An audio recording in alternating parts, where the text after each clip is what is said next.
अस्सलाम वालेकुम नाज़रीन, डिबेट में भली कार मायावा जी मेज़बान साइमा वाह। प्रोग्राम में गुफ्तगू कंदासीं अमरीका ईरान जे हवाले सां जेका हिन वक़्तु पेशरफ़ थी आहे। ॻाल्हियूं हिकु भेरो ॿीहर मौतली तरफ़ वधनि पियूं ऐं ईरान पारां हिन वक़्तु जेके लिबनान ऐं गज़ा ते इसराइली हमला जारी आहिनि, उन सिलसिले में ईरान जो साफ़ मौक़िफ़ साम्हूं अची वियो आहे। ईरान पारां मुतालबो कयो आहे त जेसीं ताईं लबनान ऐं गज़ा जे अंदरि इसराइली कार्रवाई बंदि न थियूं तेसीं ॻाल्हियूं जेके आहिनि उहे मुअतल ई रहंदियूं। इन खां अलावा अमरीकी सदर हिकु भेरो ॿीहर दावा करे पियो त मुआइदो थियणु वञे पियो ऐं हिन वक़्तु जेको ॿिन्हिनि मुल्कनि जे विच में जो ॻाल्हियुनि जो मरहलो आहे तोड़े जो डेडलॉक बरक़रार आहे, पर अमरीकी सदर चयो आहे त उमेदु आहे त ॿिन्हिनि धुरनि जे विच में कुझु वक़्त जे अंदरि जेको मुआइदो थियणु वञे पियो, जॾहिं त ज़मीनी हक़ीक़तूं उन जे बिल्कुलु बरक्स आहिनि। ईरान ऐं अमरीका जे विच में जेके अमन ॻाल्हियूं आहिनि उन में मुख़्तलिफ़ मामलनि ते डेडलॉक हिन वक़्तु ताईं बरक़रार आहे। ओवरऑल सिचुएशन ते गुफ़्तगू कंदासीं। इन खां अलावा प्रोग्राम जे ॿिए हिसे में गुफ़्तगू कंदासीं वफ़ाक़ी हुकूमत पारां बजट जूं तयारियूं हलंदड़ आहिनि। सियासी माहौल बि तमामु गरम आहे ऐं पॉलिटिकल पार्टीज़ हिकु भेरो ॿीहर एक्टिव थी वियूं आहिनि। मुल्की सियासी सूरत हाल, उन खां अलावा बजट जे हवाले सां जेके अवामी उमेदूं आहिनि उहे केतिरे क़दुरु अॻिते वधंदियूं ऐं वफ़ाक़ी गवर्नमेंट पारां छा अवामी रिलीफ जे लाइ हिन बजट में को पैकेज रखियो वियो आहे या आवाम खे रिलीफ मिलंदो, छा ही बजट वफ़ाक़ी हूंदो। ओवरऑल सिचुएशन ते डिस्कस कंदासीं। हिन वक़्तु ओवरऑल मामलनि ते गुफ़्तगू लाइ मूंसां गॾु स्टूडियो में मौजूदु आहिनि सीनियर सहाफ़ी फारूक मुरई साहब मूंसां गॾु मौजूदु आहिनि ऐं फ़ोन कॉल ते असांखे जॉइन कयो आहे अब्दुल मजीद चांडियो साहब। फारूक साहब तव्हांजी इजाज़त सां मजीद चांडियो साहब, हिन वक़्तु ईरान जे हवाले सां जेका सिचुएशन ॾिसूं पिया, ईरान हिकु भेरो ॿीहर पंहिंजो जेको मौक़िफ़ आहे उहो सख़्तु रखियो आहे। लबनान ते ऐं गज़ा ते इसराइली कार्रवायूं जारी आहिनि। तव्हांखे छा लॻे पियो ईरान जे हवाले सां जेके ॻाल्हियूं मुअतल हुयूं उहे त हाणे बिना के नतीजे ख़तमु थींदे असांखे नज़र अचनि पियूं? जी हा, ॾिसो हाणे सूरताल जेका आहे सा गुज़िरियल 2 ॾींहंनि खां हिकिड़ी ॾाढी गंभीर सूरताल थींदी पई वञे ईरान ऐं अमेरिका जे विच में जी जो ॻाल्हियूं मुअतल आहिनि ऐं उन्हनि ॻाल्हियुनि जे मुअतल अचण सां गॾोगॾु वरी जेका आहे सा छिकताण वारी सूरताल या जंग ॾे वञण वारी सूरताल पैदा थी वई आहे। हिकिड़ो त बिल्कुलु ईअं हो त ॻाल्हियूं न पिए थियूं या ॿियो कुझु त उन में ख़ामोशी हुई, पर हींअर सूरताल जंग ॾांहुं वञे पई, तंहिंजे करे इहा ॾाढी हिकिड़ी ॻणती जोगी सूरताल वरी मिडल ईस्ट में पैदा थी वई आहे। उन में जीअं तव्हां चयो त ईरान पंहिंजे उन मौक़िफ़ ते जेको आहे, हाणे हिकिड़ी शइ जेका शुरू खां मां चवंदो अचां थो त ईरान में जेका गवर्नमेंट आहे उन में हिकिड़ो जेको आहे सो डिफरेंस ऑफ ओपिनियन आहे ऐं उहो असां शुरू खां रिफॉर्मिस्ट ऐं जेके आहिनि हार्ड लाइनर उन्हनि खे ॿुधंदा बि अचूं पिया, उन्हनि जे बारे में उन्हनि जी हुकुमरानी तर्ज़ हुकुमरानी खे बि ॾिसंदा अचूं पिया। त इन तरीक़े सां जेकॾहिं हुकूमत में डिवीजन आहे त उहा हुकूमत जेका आहे जंहिंखे हीअ रिजीम था चवनि त उहा कामयाब बि न थींदी ऐं उहा नुक़सान में बि ईंदी। हाणे इन में जेका लाइन वरिती आहे त छो त टाक्स जेके थियनि थियूं या जेका सीज़ फायर थिए पियो उहो हींअर कंहिं करे छॾियो आहे अमेरिका। इसराइल ऐं ईरान जो को बि डिप्लोमेटिक चैनल या का बि मीडिएशन कान्हे। हाणे जॾहिं का मीडिएशन कान्हे ऐं इसराइल उन विच ते आहे कोन त उन जे लाइ पंहिंजे प्रॉक्सी खे फ़िलहालु जेको आहे सो छॾे ईरान खे अमेरिका सां सुलह जूं ॻाल्हियूं जेके आहिनि से करणु खपनि, छो त ईरान यकीनन रीजनल पावर आहे पर ॿिए तरफ़ अमेरिका हिकिड़ो ग्लोबल पावर आहे। त इहो वॾो हिकिड़ो जेको आहे सो पावर पॉलिटिक्स जो कन्वेंशनल जेको आहे सो हथियारनि खां वठी न्यूक्लियर हथियारनि ताईं हिकिड़ो ॾींहुं राति जो वॾो गैप आहे ऐं बल्कि ज़मीन ऐं आसमान जो फ़र्क़ु आहे। त उते जॻह पोज़ीशन हींअर जंहिंमें हिननि पाण खे बचाए वरितो आहे ईरान, त हू उन में कुझु शयूं जेके आहिनि से कंडीशन्स खे बिल्कुलु ई क़बूल करे, छो त इहा का बि शिकस्त न हूंदी आहे। पहिरियों आहे त पंहिंजे मुल्क खे बचाइणु, पंहिंजी हुकूमत खे बचाइणु, उन में समझौता थींदा आहिनि ऐं असां ख़ासि तौर ते त ईरान हिकिड़ो मुस्लिम मुल्क आहे, उन जे आॾो सुलह हुदैबा या मिसाक मदीना असांजे अॻियां आहिनि, त उन्हनि में काफ़ी जेको आहे सो पहिरियों जेको आहे सो नुक़सान सही बि जेका आहे से सुलह कया विया नबी सलम जे तरफ़ां बि। त ईरान हिकु इस्लामी रिपब्लिक क्लेम बि करे पियो ऐं उन जाइ ते साॻे वक़्तु वरी पंहिंजे उन मौक़िफ़ ते सख़्ती सां कारबंद आहे त उन में मक़सदु कोन्हे त को मां ईरान जी का चवां थो त हू ग़लति आहिनि, पर उनखे पंहिंजी जेका पॉलिसी आहे या जेका फॉरेन ऑफिस आहे उन खे इन ते सोचणु घुरिजे त हू हिकिड़े तमामु वॾी ताक़त सां मुक़ाबले में आहे। ऐं ख़ुदि प्रेसिडेंट बुश जेको आहे सो हिकु त पूरे अरब जेका मुल्क आहिनि उन्हनि जो बुश ते पूरो ट्रम्प ते पूरो जेको आहे सो हिकिड़ो प्रेशर आहे त जंग कंहिं सूरत में थिए ऐं ईरान जेको आहे सो उन खे। अच्छा चांडो साहब, ओमान तरफ़ सूरत हाल हिकु भेरो ॿीहर असां ॾिसूं पिया त पहिरीं ईरान हाणे ओमान सां बि अमरीका जा जेके इख़्तिलाफ़ साम्हूं अचनि पिया ऐं काफ़ी जेके आहिनि उहे बयानात बि साम्हूं अचनि पिया, त तव्हांखे छा थो लॻे सूरत हाल हाणे कहिड़े तरफ़ वञे पई? ओमान ते अगरि हिकु अमरीकी हमिलो थिए थो या अमरीका जा मामलात ख़राब थियनि था त पोइ सूरत हाल वधीक मिडल ईस्ट कीअं पिया ॾिसो न, ओमान पहिरियों त इहो आहे उन ते पोइ था अचूं, पर ओमान त बिल्कुलु ट्रम्प ते अमेरिका ते शाहिद थी बीठो हो न, त उते जेके ॻाल्हियूं थियूं ओमान में या जनीवा में जेके थियूं त हुननि जे वज़ीर ख़ारजा त प्रेस कॉन्फ्रेंस में पेर ॿधी जेको आहे सो खोड़े शाहिदी ॾिनी हुई त ईरान त ॻाल्हियुनि लाइ तयारु हो ऐं एग्रीमेंट ते हुआसीं त ओचितो हिननि हमलो करे छॾियो। त पर बहरहाल उहा उनजो असुल मेन रीज़न इहो आहे त जेको हुर्मुज़ स्टेट आहे उन खे ॿ मुल्क आहिनि ईरान ऐं ओमान, उन जी ज़मीन उन खे जेका हिसा लॻे थी ऐं उन जे विचां इहो स्टेट जेको आहे सो गुज़रे पियो। त इहा शुरू खां वठी जेका आहे सा पोएं दौर में बि जेका आहे सा जॾहिं अंग्रेज़नि जी हुकूमत हुई हिते या अंग्रेज़ जॾहिं हिते हिननि खे अरब स्टेट्स जेके आहिनि सऊदी अरब खां हेठि गल्फ स्टेट्स जंहिंखे चऊं त इन ते जॾहिं अंग्रेज़ जी हुकुमरानी हुई त उन वक़्तु बि इहो ईरान ऐं छा सां ओमान सां ऐं साॻिए वक़्तु इन्हनि गल्फ स्टेट्स सां बि हुननि जो हिकिड़ो जेको आहे सो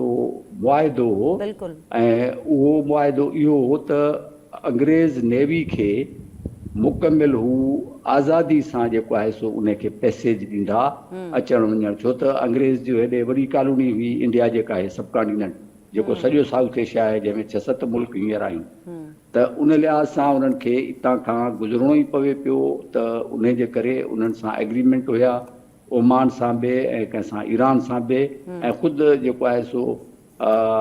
अल फजीरा शायदि आहे ऐं हीअ जेके UAE जो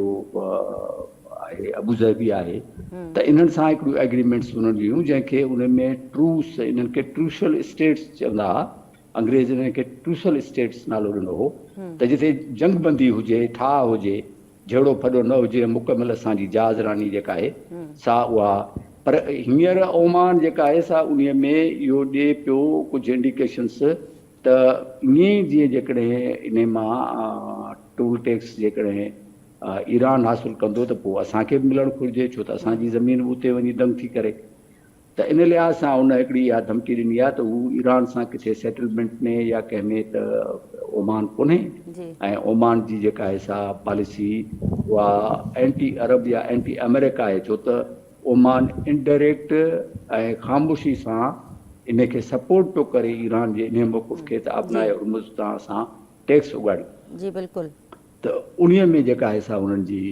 धमकी जो इहो सबबु हो। मजीद साहब तव्हां लाइन ते रहिजो। फारूक साहब तव्हां कीअं पिया ॾिसो ईरान ऐं अमरीका जी सूरत हाल? तोड़े जो असां ॾिठो त ॻाल्हियूं अॻु भराई थी ऐं पाकिस्तान जी सालसी तहत इहे ॻाल्हियूं बि थियूं ऐं काफ़ी सुठियूं ख़बरूं असां ईद खां अॻु ॿुधियूं पिए। हिन वक़्तु जेको रद्द अमल साम्हूं अचे पियो ईरान पारां, तव्हांखे छा थो लॻे ॻाल्हियुनि जो मुस्तक़बिल कीअं थींदो अॻिते?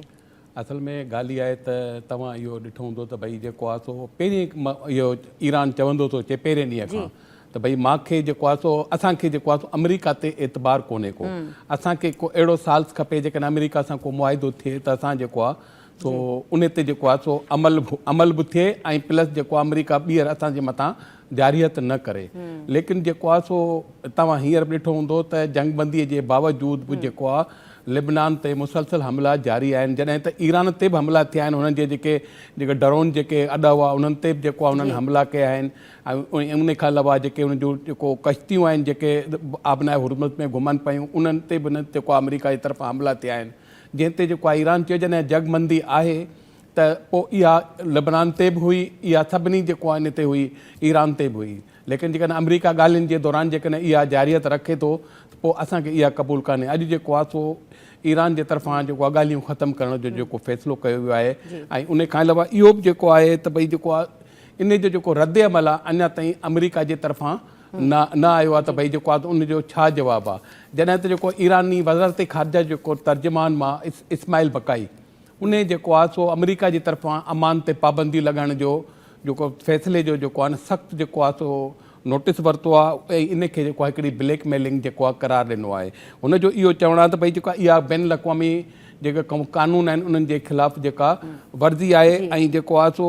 इहो असां जेको आहे सो ओमान सां मिली करे जेको आहे आबनाए हुर्मत ते जेको आहे हिकिड़ी अथॉरिटी पिया ठाहियूं जंहिंमें उतां गुज़रण वारनि जहाज़नि खां टैक्स न वठूं। पहिरीं त जेको आहे ईरान टैक्स जी ॻाल्हि कई, लेकिन हींअर जेको आहे उन टैक्स जो नालो उन्हनि चेंज करे उनखे सर्विस चार्जिस जो नालो ॾिनो आहे। त उहो जेको आहे हले पियो जेको आहे हिननि जो पाण में जेको आहे ओमान जो ऐं हिननि जो पाण में हले पियो। तव्हां इहो बि ॾिठो हूंदो त जॾहिं जंग हली पए त ख़ाली जी वाहिद मुल्क ओमान आहे जंहिंसां जेको आहे ईरान जा राब्ता हुआ ऐं उन सां जेको आहे जेका हवाई सर्विस बहाल हुई, बहरी सर्विस बहाल हुई। त इहे सभु जेको आहे न हिन जो इहा अमेरिका जेको हिन खे वार्निंग ॾिनी ओमान खे त भई जेको आहे तूं जेको आहे सो ईरान सां जेको आहे जेको जेका तुंहिंजा तालुकात आहिनि इहे ख़तमु कर, असांजो साथ ॾे। पर इन जेको आहे सो ओमान हुन जी ॻाल्हि न मञी आहे अमेरिका जी, जिते अमेरिका ओमान ते सख़्तु नाराज़ आहे। जी ठीकु आहे। अच्छा चांडो साहब, हाणे हिन वक़्तु इसराइल जी जीअं तव्हां चयो त मीडिएशन न आहे ॿिन्हिनि धुरियुनि जे अंदरि, त हाणे मुस्तक़बिल में तव्हांखे लॻे थो त जेतिरो प्रेशर आहे अमेरिका ते अमेरिका को न को वे आउट कढंदो इन सॼी सूरत हाल में? न, अमेरिका वे आउट हींअर मुंहिंजे ख़्याल में त इसराइल इन जो वे आउट कढण जी कोशिश में आहे। छो त जेको वार सिचुएशन रूम हुई या कहिड़ी उन में जेका आहे सा 2 कलाक जी ॻाल्हि ॿोल खां पोइ बि को फाइनल डिसीशन प्रेसिडेंट ट्रंप न वठी सघियो। त इन जो मक़सदु आहे त उन ते तमामु वॾो हिकिड़ी जेका आहे सा प्रेशर अमेरिकन लॉबी जो आहे, उते अरब दुनिया जो उन ते प्रेशर आहे। उन सां गॾोगॾु जेको आहे सो हुन जी पंहिंजे प्रेस्टिज जो मसइलो आहे। त उन ऐं साॻे वक़्तु इसराइल बि इहो चाहे थो त कंहिं बि सूरत में जीअं लीबिया आहे या सीरिया आहे, इराक़ आहे, अफ़गानिस्तान आहे, त उन्हनि खे तमामु अमेरिका वॾी पनिशमेंट ॾिनी। त अहिड़ी पनिशमेंट जेका आहे सा ईरान खे बि अचणु घुरिजे। ऐं छो त ईरान जेकॾहिं ईअं सर्वाइव करे थो हाणे बि, त ईरान हिकु रीजनल पावर आहे गल्फ रीजन जो। त उनजे ॾाढो अरब दुनिया जेका बि आहे उहे भली केतिरो बि हिन में हिकिड़ो डेवलप्ड आहिनि, पर ईरान जंग हिन 40 ॾींहंनि जी जंग खां पोइ बि ईरान रीजनल पावर तो जेको आहे सो एग्ज़िस्ट करे थो। त इसराइल जे इंट्रस्ट में इहो आहे ऐं उहो वरी ईरानी क़यादत हथ वठी उनखे इसराइल खे हिकिड़ो मौक़ो फ़राहम पई करे त हू ऐं हुनजी लॉबी जेका आहे सा उहा अमेरिका ते प्रेशर विझे ऐं वरी अमेरिका खे जंग ॾांहुं वठी अचे। ऐं उन जंग जी सूरत में रिजीम जी त ख़बर कान थी पए त उहा केतिरे क़दुरु जेका आहे सा पोइ सर्वाइव कंदी ऐं ख़ुदि अंदरि हिननि जा जेके डिफरेंसिस आहिनि। तव्हां ॾिसो त हुते केतिरो हू अंदरि हिन में अंदरि आयल बि आहिनि जो उन्हनि जे वेठे वेठे उन्हनि जी जेका आहे सा क़यादत आहे, उन जा फ़ोन नंबर, उन जी सभु कुझु उते जेको आहे सो टारगेट थी वञनि इसराइल तरफ़ां। त उन्हनि जी अच्छा चांडो साहब, जेका तव्हां ॻाल्हि कयो पिया, इहो ईरान जे अंदरि हिन वक़्तु ईरानी सदर मसूद पिज़ेशकियान जी इस्तीफ़ा जी बि ॻाल्हि साम्हूं अचे पई, थोरो जो ईरान तरदीद करे पियो। पर जेको डिवीज़न जी ॻाल्हि हलंदड़ आहे ऐं काफ़ी वक़्त खां इहे ॻाल्हियूं हलंदड़ हुयूं त ईरान जे अंदरि हिकिड़ो डिवीज़न आहे। कुझु धड़ा आहिनि जेके उहो चाहिनि था अमेरिका सां ॻाल्हियूं थियनि ऐं कुझु चाहिनि था त उहो जेको मज़बूत उन्हनि जो जेको हिकिड़ो स्टैंस आहे उहो रहे। त इहो डिवीज़न जी ॻाल्हि केतिरे क़दुरु तव्हांखे लॻे थी ऐं उन डिवीज़न जे करे त बि मामिलो मुअतल थींदे नज़र अचे पियो? उहा बिल्कुलु कंफर्म आहे, छो त उन जी खोड़ शायदि पूरी सॼी हिन ईरान जी हिस्ट्री में जेका हुकूमत आहे ईरान जी उन में मिलनि थियूं।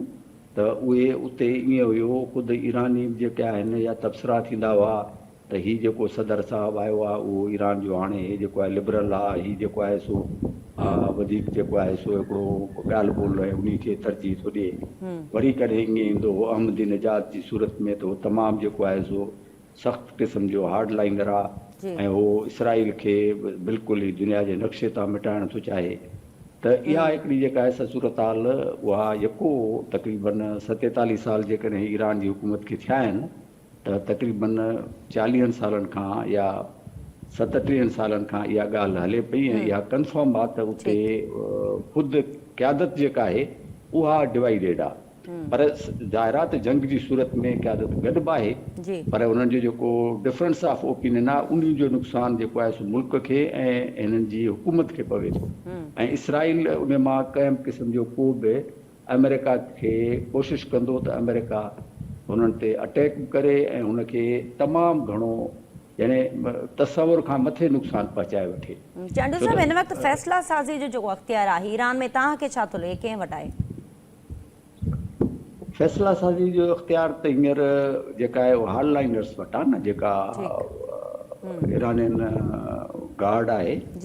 फ़ैसिलो उन्हनि वटि आहे छो त जॾहिं बि जिथे को दौरो थिए थो तव्हां ॾिसो त ईरानी वज़ीर ख़ारजा सां गॾु उतां जो जेको आहे सो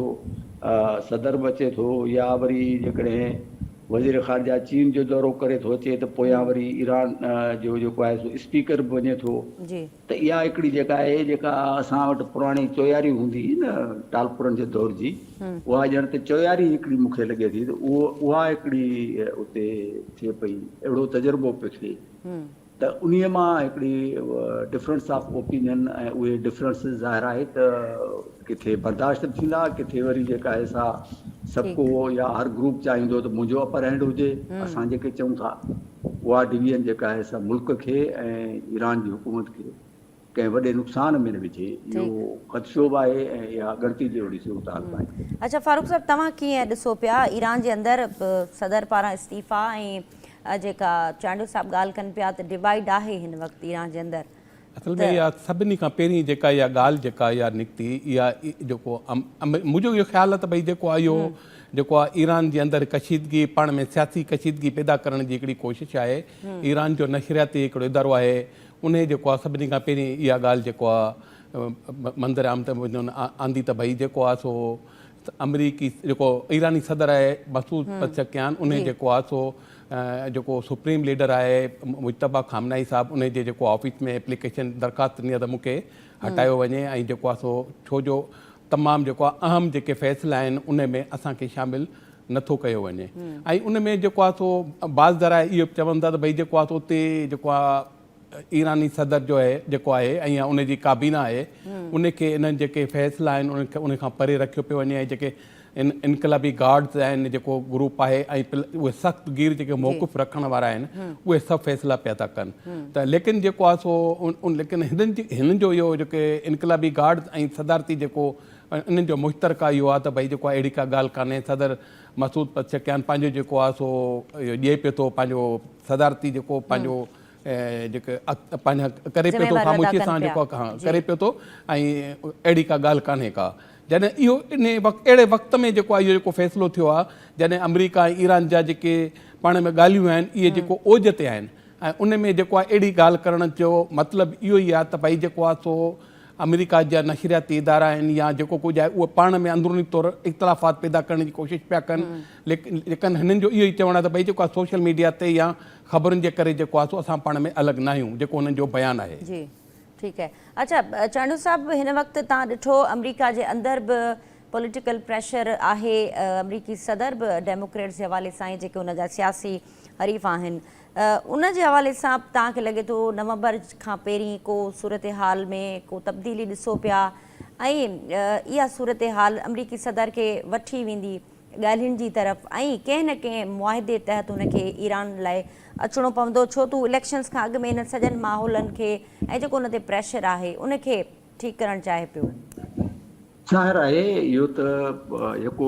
दुनिया चवंदी अचे थी त नवंबर जूं इलेक्शन्स जेके आहिनि हुनजे लाइ त हू कंहिं बि सूरत में ईरान मां तकिड़ो निकिरी वञे हाणे निकिरण जी सूरत हाल आहे त हू जंग करे निकिरी वञे या हू अमुन करे निकिरी वञे उहो डिपेंड थो करे ऐं उन्हीअ में जेका आहे सा अमुन जा दरवाज़ा आस्ते आस्ते बंदि थींदा पिया वञनि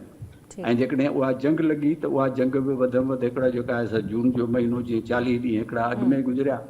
30-40 ॾींहं पर उन्हीअ में ख़ुदा न करे त सूरत हाल ॾाढी बिगड़ंदी ऐं सॼे रीजन में सॼे जेको आहे सो मिडल ईस्ट में ऐं पूरा उन ते दुनिया ते ग्लोबल लेवल ते उन जा ॾाढा मनफ़ी असर पवंदा। बाक़ी हिकिड़ी आहे त रिपब्लिकन सदर जेको आहे सो उन मां निकिरणु ज़रूरु चाहे थो त हू इन क्राइसिस मां निकिरे, ऐं पर साॻे वक़्तु प्रेशर मुल्क जे अंदरि आहिनि, साॻे वक़्तु एलाइज़ जेके आहिनि इत्तादी आहिनि उन्हनि जा प्रेशर आहिनि, साॻे वक़्तु इसराइल जो प्रेशर आहे, ऐं ईअं अंदरि डेमोक्रेट्स में बि ईअं न हूंदो त पार्टी डिसीशन आहे त उन में ॿकर ॿुसाहट जीअं थींदी आहे ॿियनि मुल्कनि में, त उते पंहिंजे इज़हार जी आज़ादी जी मुकमिल हिकिड़ी हूंदी आहे त ख़ुदि डेमोक्रेट्स मां के हिन खे सपोर्ट ॾींदा हूंदा, ख़ामोश सपोर्ट हूंदी, रिपब्लिकन्स मां प्रेसिडेंट रिपब्लिकन पार्टी जेके कुझु अपोज़िशन बि मिलंदी हूंदी, जेको हिकिड़ो नेचुरल शइ आहे हिकिड़े डेमोक्रेटिक मुल्क में। त इन लिहाज़ सां हिकिड़ो हू निकिरणु ज़रूरु चाहे थो, पर जंग करे निकिरे या वरी अमुन मुआहिदो करे निकिरे, उहा सूरत हाल हाणे जल्दी जेका आहे सा ख़तमु थियण ते आहे, ऐं अमेरिका बि इहो चाहींदो हूंदो त इन मां हू निकिरे, ॿ डिसीशन वठे, फाइनल डिसीशन वठी ऐं निकिरी वञे। ठीकु आहे, चांडो साहब वॾी महिरबानी तव्हांजी, तव्हां वक़्तु ॾिनो। नाज़रीन, प्रोग्राम में गुफ़्तगू जो सिलसिलो जारी आहे, हिते मुख़्तसिर ब्रेक जो वक़्तु थियो आहे, असां सां गॾु रहिजो।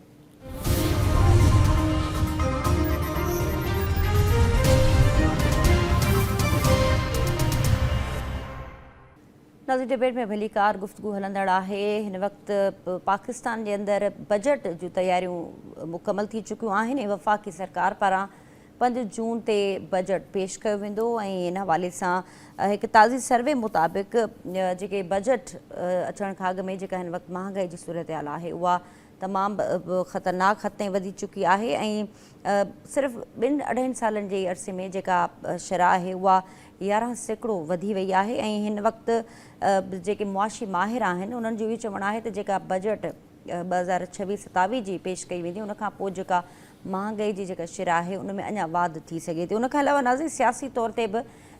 जेके पार्टीज़ आहिनि उहे तमामु सरगर्म आहिनि, ऐं वफ़ाक़ी गवर्नमेंट ते काफ़ी प्रेशर बि अचे पियो उन वक़्तु त ॿियनि पार्टियुनि जा बि मुतालबा साम्हूं अचनि पिया। हिन सिलसिले में अॼु MQ पाकिस्तान जा अॻवान फारूक सत्तार उन कामरान टसूरी खे एज़ अ गवर्नर ॿीहर मुक़ररी जो बि मुतालबो कयो आहे। सियासी जेको माहौल आहे उहो बि हिन वक़्तु गरम आहे। तोड़े जो बजट में अञा कुझु ॾींहं आहिनि त ओवरऑल डिस्कस कयूं था। फारूक साहब, तव्हां ॾींदासीं हिन वक़्तु जेका सूरत हाल ॾिसूं पिया सियासी तौर ते, तव्हां छा लॻे थो त जॾहिं बि बजट ईंदी आहे असां ॾिसंदा आहियूं सियासी तौर ते बि माहौल गरम थी वेंदो आहे, पॉलिटिकल पार्टीज़ जा मुतालबा साम्हूं अची वेंदा आहिनि? असल में ॻाल्हि इहा आहे त फारूक सत्तार जेको आहे इंतिहाई जेको आहे तो सख़्तु हिकिड़ो बयानु ॾिनो आहे त भई जेको आहे सो MQM जो मुतालबो आहे त भई जेको आहे सो असां बजट में हुकूमत जी मदद तॾहिं कंदासीं जॾहिं वफ़ाक़ी हुकूमत जेका आहे कामरान खान टेसूरीअ खे दोबारा जेको आहे सो गवर्नर जे उहिदे लाइ नामज़द नथी करे। तो इन ॻाल्हि ते हुन चयो आहे त जेकॾहिं ईअं हुकूमत इहो न कयो त असां जेको आहे हिन बजट जी हिमायत कोन कंदासीं। भई जेको आहे सो कामरान खान टेसूरी जेको आहे तो उन जेको फारूक सत्तार इहो बि इल्ज़ाम आयो त भई जेको आहे सो सिंध हुकूमत जेको आहे सो इनखे गवर्नर कामरान खान टेसूरीअ खे जेको हटाइण में सिंध हुकूमत जो किरदारु आहे, छो जो जेको आहे सो कामरान खान टेसूरी जेको आहे सो मुख़्तलिफ़ जेको आहे सो हिकु त जेको आहे सो जेको इहो गुल प्लाज़ा वारो वाक़ियो हो उन में जेको आहे सो हुन तमामु घणी जेको आहे अॻिते वधियो त उन में जेको आहे सिंध हुकूमत खे जेको आहे तकलीफ़ पहुती, इन करे जेको आहे सिंध हुकूमत जेको आहे सो उनखे हटायो आहे। त इन में हिकिड़ो ॿी ॻाल्हि आहे त भई साल 2022 में जेको आहे सो इन कामरान खान टेसूरीअ खे जेको आहे गवर्नर सिंध मुक़ररु कयो वियो, जेको हाणे जेको आहे सो 2026 ताईं जेको आहे सो हू गवर्नर सिंध रहियो। ऐं इन खां पोइ जेको आहे सो मुस्लिम लीग नून जे निहाल हाशमीअ खे जेको आहे गवर्नर सिंध लॻायो वियो आहे। ऐं हिननि जो इहो जेको आहे MQM चए थी त असांजा जेको आहे सो 22 जेको आहे सो मेंबरान जेका आहिनि क़ौमी असेंबली जा मेंबर आहिनि, ऐं प्लस जेको आहे सो 3 सेनेट में मेंबर आहिनि, ऐं असां हुकूमत जी हिमायत कोन कंदासीं। इहो ज़रूरी आहे त भई जेको आहे सो असांजो इहो मुतालबो मञियो वञे। ऐं इन्हनि इहो क्लियर कट वाज़े चयो आहे त भई जेको आहे जेकॾहिं असांजे इहो मुतालबो न मञियो वियो त असां जेको आहे सो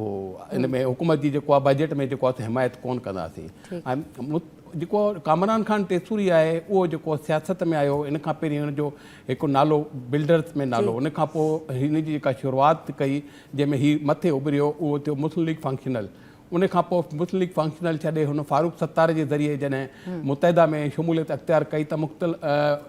मुतहदा में जेको हिनखे उतां जो जेको रुकन जेको आहे कयनि उन्हनि जो कमेटी जो जेको रुकन कयनि हिनखे कमरान खान टेसूरीअ खे, त इन ते जेको आहे सो हुन में इख़्तिलाफ़ात थिया, जंहिंमें आमिर खान जेको आहे मुतहदा क़ौमी मूवमेंट पाकिस्तान छॾे वियो ऐं उन्हनि में इहो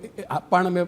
झगड़ो हलंदो रहियो। बहरहाल जेको आहे उन खां पोइ जेको आहे कामरान खान टेसूरी जेको इस्टेब्लिशमेंट जे जेको आहे हथ जे ज़रिए उन जे ज़रिए जेको आहे गवर्नर सिंध मुक़ररु थियो ऐं जेको आहे हुन जेको आहे सो गवर्नर हाउस में रही करे जेको आहे सो खुलम खुला जेको आहे सो ज़ाहिर आहे जेको आहे सो हिकिड़ो MQM जी हिमायत कई। ऐं तव्हांखे हिकिड़ो यादि हूंदो त जॾहिं हीउ ॿाहिरि वियो गवर्नर जेको आहे सो पंहिंजे जेको आहे जेको दफ़्तर जूं चाबियूं पाण सां गॾु खणी वियो, जंहिं ते जेको क़ाइम मक़ाम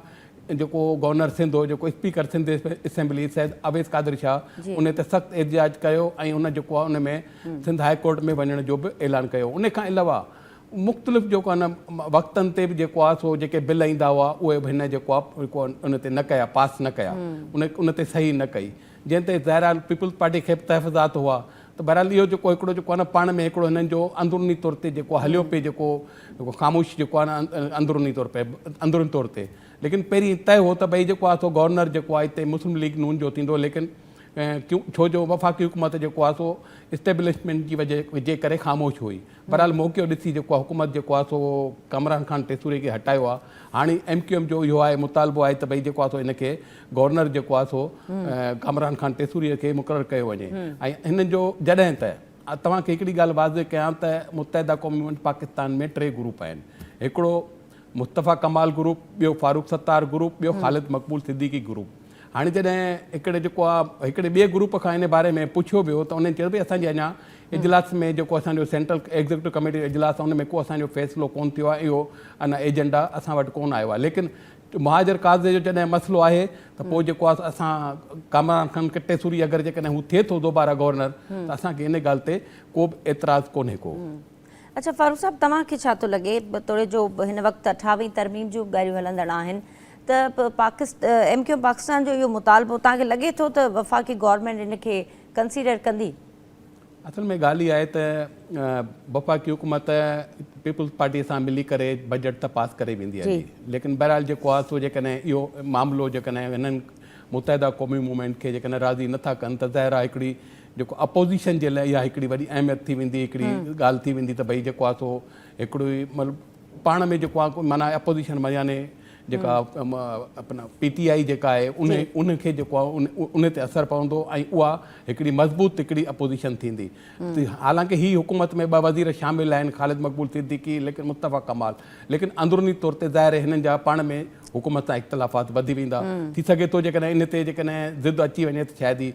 ई जो उहे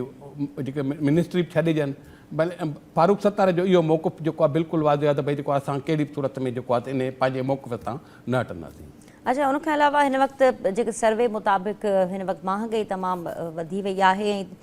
सिर्फ़ु 2.5 सालनि जो जेको अरसो आहे उन में जेका महांगाई जी शिरा आहे उहा 23% खां वधीक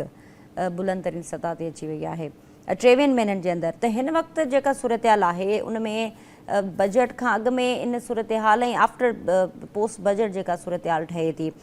तोड़े जो वफ़ाक़ी सरकार पारां हिन वक़्तु जेको बजट आहे उन में को अवामी रिलीफ या अवामी फलाह जे हवाले सां को पैकेज बि असां कोन पिया ॾिसूं। तव्हांखे छा थो लॻे महांगाई जी सूरत हाल केतिरो अॻिते ख़राबु थींदी? तव्हांखे इहा त ख़बर आहे त पाकिस्तान में जेको आहे खिते जी जेका सूरत हाल आहे उन जेको आहे सिर्फ़ु पाकिस्तान न सभिनी जेको आहे ज़ाहिर पूरी दुनिया ते असरु कयो आहे। ऐं तव्हांखे इहो अंदाज़ो हूंदो 2025 में जेको आहे महांगाई जी शरह 3.5% हुई, जेका सिर्फ़ु 1 साल में जेको आहे 11.99% ताईं वधी वई आहे। यानी टोटल जेको आहे 11.77 जे दरमियान ऐं 66 जे दरमियान जेको आहे इहा महांगाई जी शरह वञी पुगी आहे। अच्छा फारूक साहब, पाण खे सीनियर साहब जुनैद खान भी ज्वाइन किया है, उन्हनि खां भी पुछंदासीं। जुनैद साहब अस्सलाम वालेकुम, बहुत शुक्रिया आपने वक्त दिया। इस वक्त बजट की बातें हो रही हैं, 28वीं तरमीम की भी बातें हो रही हैं और इन्फ्लेशन की भी बातें बाज़गश्त कर रही हैं। अभी रिसेंट सर्वे के मुताबिक जो है वो इन्फ्लेशन काफ़ी बड़ा है 2-2.5 साल के दौरान। तो आप क्या देख रहे हैं सूरत हाल इस बजट में? कोई अवामी पैकेज या कोई अवामी रिलीफ होगा? बहुत शुक्रिया जी। बात अगर की जाए इस बजट की तो सबसे पहले तो ये देखना है कि अफरात ज़र का जो मंजरनामा है तो वो मुस्तकिल बढ़ रही है, और गवर्नर स्टेट बैंक का यही तखमीना था कि रवां माली साल की जो आखिरी सहमाही होगी जी तो उसमें अफरात ज़र बढ़ सकती है, खास तौर पे क्योंकि पाकिस्तान में जो अफरात ज़र का पैटर्न है वो कॉस्ट पुश है, खाम तेल की कीमतों के साथ जुड़ा हुआ है। बिल्कुल। और ईरान अमेरिका जंग की वजह से हम देख रहे हैं कि ये चीज पाकिस्तान के चूंकि कंट्रोल में नहीं है, जो तेल की कीमतों में उतार चढ़ाव है, तो उसकी वजह से अफरात ज़र है, और उसके नतीजे में हम देख रहे हैं कि मॉनेटरी पॉलिसी में भी सख्ती हो रही है, शरह सूद में इजाफा हो रहा है, और मुतवक्के है कि 15 जून को इसमें मजीद इजाफा हो। जी अच्छा, रही इसके बात अगर जी बजट की, तो बजट में इम्कानात हैं कि किसी हद तक जो रियल स्टेट सेक्टर है उसमें आवाम को रिलीफ दिया जाए, और दूसरी जानिब बात अगर की जाए जीएसटी के हवाले से, सेल्स टैक्स से मुताल्लिक, तो ये खदशात रूनुमा हो चुके हैं कि वो 100 बेसिस पॉइंट्स तक बढ़ाया जा सकता है, यानी कि 18% से 19% तक बढ़ाया जा सकता है, क्योंकि हुकूमत का जो टैक्स शॉर्टफॉल है वो काफी वाइडन हो चुका है, तो उसको ओवरकम करने के लिए। लेकिन उसके साथ ये भी खदशा जुड़ा हुआ है कि अफरात ज़र उससे 6% तक मजीद बढ़ सकती है, इसलिए हुकूमत ऐसा स्टेप इम्कानात हैं कि नहीं करेगी, इसे 18% पर बरकरार ही रखेगी। लेकिन रियल स्टेट सेक्टर में इम्कानात हैं कि जो उसका विदहोल्डिंग टैक्स है, उसके ट्रांजैक्शंस की जो कॉस्ट है, उसमें किसी हद तक रिलीफ दिया जा सके, क्योंकि पाकिस्तान की जो जीडीपी ग्रोथ है उसका टारगेट 4% तक रखा गया है आइंदा माली साल में, और इस साल एस्टीमेट ये है कि 3.7% तक जाएगी। पाकिस्तान की जिस तरीके से आबादी बढ़ रही है, तो हर साल फैसलाबाद की आबादी जितना एक शहर हम पैदा कर रहे हैं, लेकिन उसके साथ हमें 6% से जायद की जीडीपी ग्रोथ चाहिए, ताकि सिर्फ हम अपनी आबादी को खाना खिला सकें। तो इस हिसाब से अगर देखा जाए तो हुकूमत को अब जीडीपी ग्रोथ के ऊपर ही फोकस करना होगा, और इस हवाले से ही बजट तश्कील देना होगा। खास तौर पे ऐसे टैक्सेस, खास तौर पे जो सुपर टैक्स है, उसमें इम्कानात हैं कि 1 से 2% की कमी हो, क्योंकि इंडस्ट्री के जो लीडर्स हैं, स्टॉक मार्केट के जो लीडर्स हैं, वो यही मुतालबा कर रहे हैं कि अगर सुपर टैक्स को कम किया जाता है, बतदरीज उसमें कमी लाई जाती है, तो इससे एक तो स्टॉक मार्केट 2 लाख पॉइंट्स की सतह उबूर कर जाएगी, और दूसरी जानिब जो पाकिस्तान की एक्सपोर्ट्स हैं, वो अगर एफपीसीसीआई ने जिस तरीके से अपनी 90 तजावीज़ पेश की हैं, एफपीसीसीआई की जो बजट एडवाइजरी काउंसिल है, तो उनका यही कहना है कि अगर वो एक्सेप्ट हो जाती हैं, खास तौर पे जो फिक्स टैक्स रिजीम है उसको रिस्टोर किया जाता है, और दूसरी जानिब जो तवानाई के निर्ख हैं उनको माकूल बनाया जाता है, रैशनलाइज किया जाता है, तो उसके बाद 10 अरब डॉलर तक पाकिस्तान की बरामदात बढ़ सकती हैं। और इसके अलावा चारा भी नहीं है हुकूमत के पास, क्योंकि जिस तरीके से गुर्बत बढ़ रही है, बेरोजगारी बढ़ रही है, तो लार्ज स्केल मैन्युफैक्चरिंग को बूस्ट करने के लिए, स्मॉल एंड मीडियम एंटरप्राइजेस को तकवीयत देने के लिए हुकूमत को इस तरीके से कुछ ना कुछ इकदाम करना होंगे बजट के हवाले से, ताकि पाकिस्तान की ना सिर्फ जीडीपी ग्रोथ हो, बल्कि जो एम्प्लॉयमेंट का मंजरनामा है वो भी बेहतर हो सके। जी अच्छा, इसके अलावा जुनैद साहब, आप क्या देख रहे हैं इस बजट में जो छोटे कारोबार हैं उनके हवाले से, या फिर नौजवानों के हवाले से कोई आप देख रहे हैं कि हुकूमत उस पर भी कोई काम कर रही है? देखिए, बात अगर की जाए छोटे कारोबारों के हवाले से, तो उनको सबसे बड़ा जो इस वक्त मसला है वो है सरमाए तक रसाई, एक्सेस टू फाइनेंस। वो किसी कमर्शियल बैंक में लोन लेने जाते हैं, उनसे भारी कोलेटरल का मुतालबा किया जाता है, उनको कर्जे उस तरीके से नहीं मिलते कि वो पनप सकें। दूसरी बात यह है कि 11.5% पर कर्जा जो है वो बहुत मुश्किल है। और सेकेंडली ये है कि जो बिजली के निर्ख हैं उससे सनत जो छोटी है वो बिल्कुल compete नहीं कर सकती। बिल्कुल। तो हुकूमत अगर बिजली के हवाले से कोई ऐसे इकदाम करे जो कि किसी हद तक हमें दिखाई देते हैं कि हुकूमत इस पर फोकस करेगी, लेकिन यूथ के हवाले से भी देखा जाए तो जो प्राइम मिनिस्टर का यूथ प्रोग्राम है, तो रेमिटेंस जिस तरीके से खदशात पैदा हो चुके हैं कि जुलाई में कम हो, तो उस हवाले से भी हुकूमत कोई ना कोई ऐसे मेजर्स लेगी कि रेमिटेंस को बरकरार रखने के लिए यूथ डेवलपमेंट और खास तौर पे स्किल डेवलपमेंट के लिए जो स्टेप्टा जैसे इदारे हैं उनको बूस्ट करे, ताकि जो तफसीलाती ज़र हैं वो भी मेंटेन रह सकें। ठीक है फारूक साहब, तव्हां कीअं ॾिसो पिया हिन वक़्तु जीअं जुनैद साहब ज़िक्र कयो ऐं बजट जे हवाले सां काफ़ी उम्मीदूं आहिनि, पर ज़मीनी हक़ीक़तूं जीअं त आहिनि उहे पंहिंजी जाइ ते। हिन वक़्तु अगरि नौजवाननि जे हवाले सां ॻाल्हायूं या पोइ बुनियादी जेके शयूं आहिनि पाकिस्तान जे अंदरि, जेको हिकिड़ो आम माण्हू जी जेका